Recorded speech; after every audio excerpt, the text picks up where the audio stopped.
Hello everybody, welcome to the training session for Metallurgical Image Analysis System. In this video, we will cover the advanced features that we have incorporated in the phase analysis. You might have already covered a video for phase analysis where we covered the basic flow of phase analysis. In this, we will cover the other features which are the advanced features we have given in the phase dialog, which we have not covered in the earlier video for phase analysis. So same again, we are opening an image, we go to measurements, phase analysis. So the advanced features comes in the create phase option. We go and we are trying to create a phase. If you look at this, there are certain features which were not covered earlier. One is a macro, which we'll cover in the macro sessions. This feature color property and auto features we have already covered. If you want to select dark feature and auto, it will already select. You have to give a name first. If you select dark and if you select auto, it automatically tries to select the dark area. Or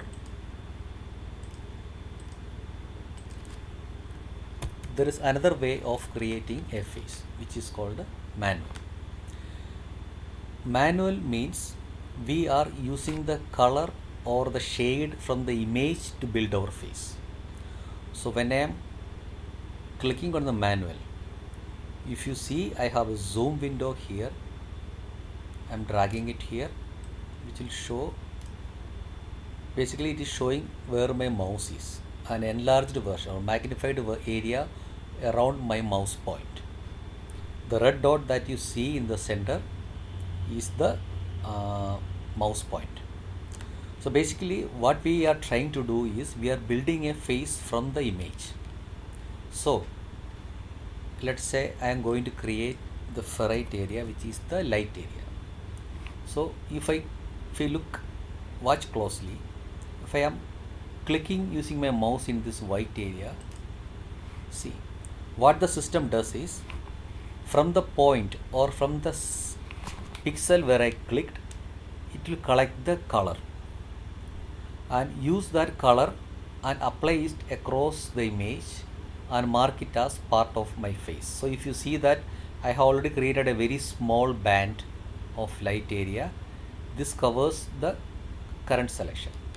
If I mouse click on another area which is not already selected, it will take the color from that and add to this and build this band.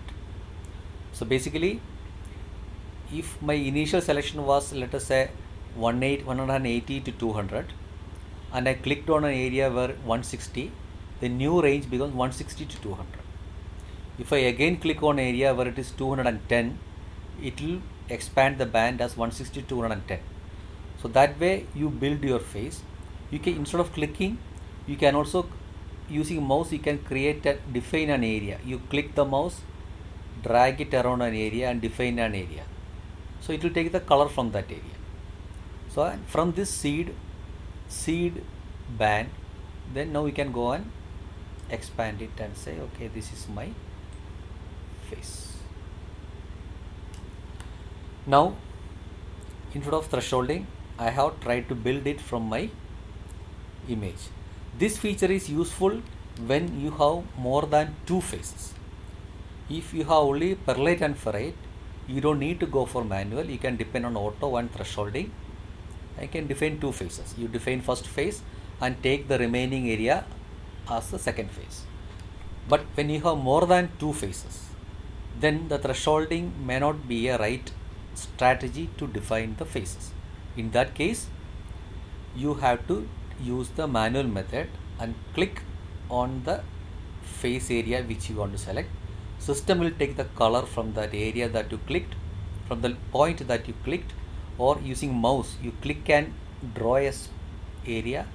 It will take the color range from that area that you defined, the contour that you defined, and you apply that to the threshold band. So that way you can define up to 4 to 5 faces easily if they are clearly differentiated using color shade. Okay, so now I have defined a face. I am going to add it.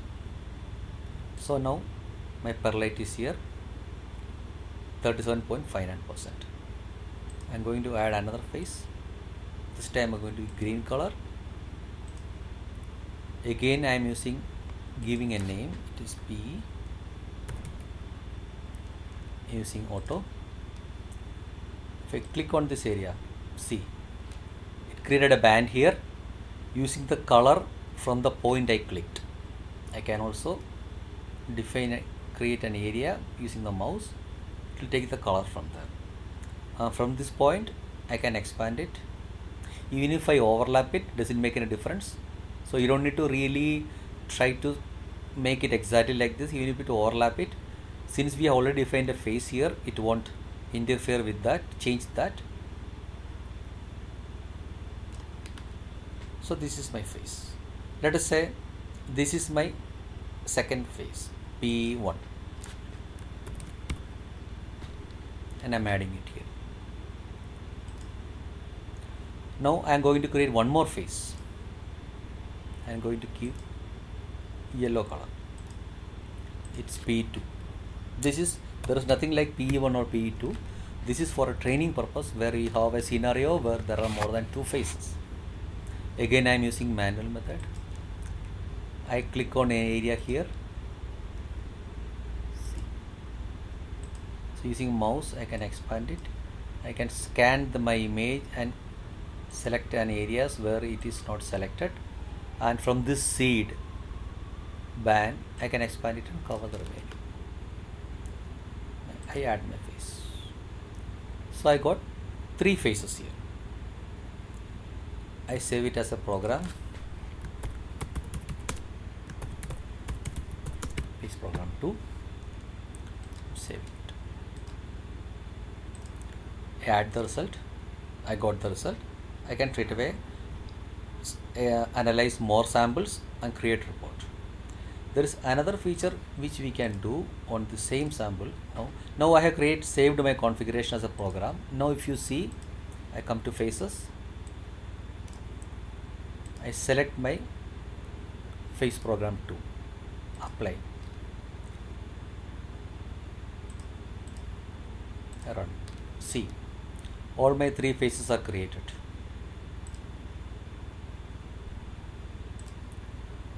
See, whatever definition, that means you need to create your definition once, save it as a program, and call that program next time onwards. This way you don't need to repeat your face creation every time. Once you have a consistent sample that you are going to do every day or every week or repeatedly, you create programs. You can create any number of programs. There is no limit. You can create your programs with any name. Like if you have multiple customers, multiple sample types, multiple material grade, so you can create different programs as per the grade, and we call that program, apply, and use that program for your samples, for all your samples. As always, you can pause it and make any adjustments, because all your images may not be same. Today your image quality depends on many factors, like your sample preparation, your finishing, your lighting conditions, etc., or even your focusing. Today you may focus sharply, tomorrow your focus may not be correct. Somebody else may be doing, another person may be doing the analysis, so his focus perception may be slightly different. So images can be different. So when you pause and go forward, you can always make adjustments because of the differences that can cause because of the image quality difference.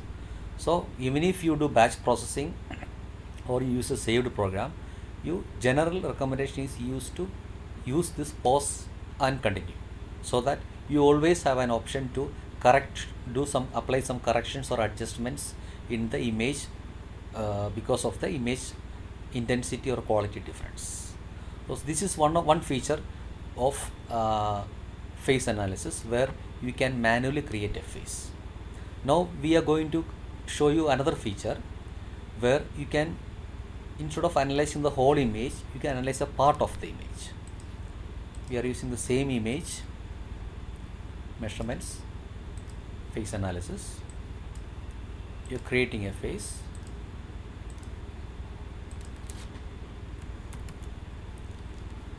So what I'm going to do is I'm setting a boundary, setting a rectangle. So what I'll do is, if I click on set boundary rectangle, it'll create a rectangle here. I can move this rectangle to any place you want. So I am going to analyze only inside the rectangle, or I can resize my rectangle. I'll say I am going to analyze only this area. So here I am selecting this rectangle, set. Now if you are going to ferrite, I am going to light and auto. It will do only the analysis for the area that I have selected. It will skip the remaining area. So this is one feature of selecting a specific area for analysis. Another feature which we are going to discuss is the shape filter. See, face, as mentioned earlier, faces can be differentiated by color, shape, or both. Two faces can have same color but different shape. Now we are going to differentiate these faces, which is the graphite, which are of round shape. So I am calling them as graphite, dark, auto. So first I will threshold the image and isolate my dark areas. Now I am putting a filter for shape. I will say my circularity. I am going to select only features which has a circularity of 0.5 to 1, means any features that are close to a circle. If I click on set, see, all the round shapes are selected. All the round, you can ignore the small dots which are basically noises, but what you need to look at is I have filtered the image by round shape. But again, this will work correctly only for an uniformly illuminated image. This image is not uniformly illuminated. I wanted to show you that that depends on your sample preparation. Here these round faces are ignored because of the illumination issue. But this is one feature where you can filter your face by, one is by color, and I added a filter by shape. So this way you can filter your image by shape and color. Another feature that we want to discuss is again filtering by area.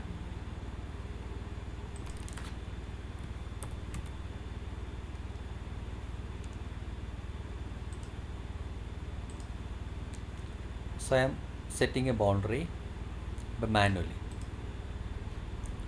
So I am defining an area here.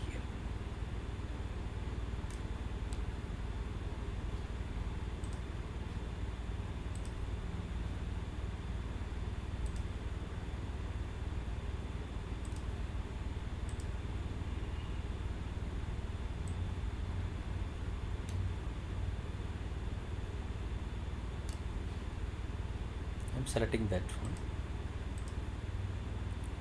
Dark auto. See, now I am analyzing only the areas inside the contour that I have created. So this is another feature of limiting the setting the boundary manually with an irregular shape, or I can set a rectangle. Another feature is we have provided also a feature where you can control your noises. So what we do here is, by default we create two faces.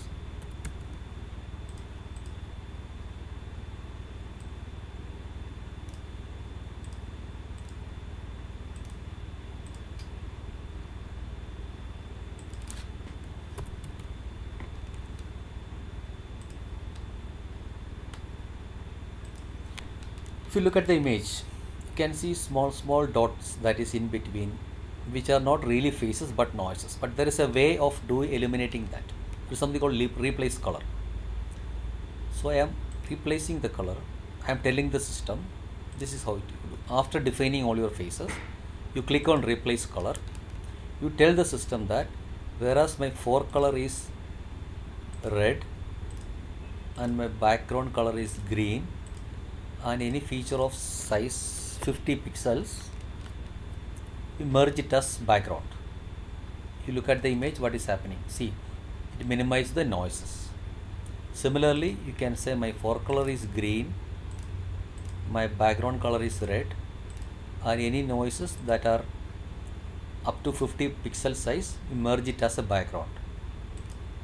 See, now it looks more cleaner. Again, even this feature, when you are saving it as a configuration,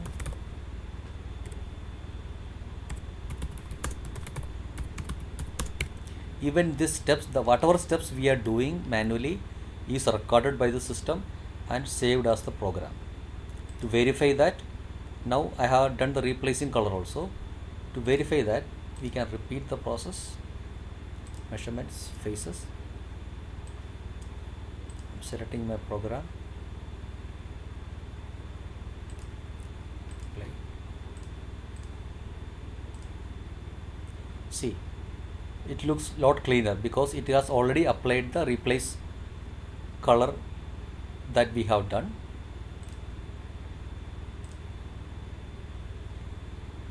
So these are the advanced features that are part of the face analysis, which you will need to experiment and practice more to get a thorough idea about that.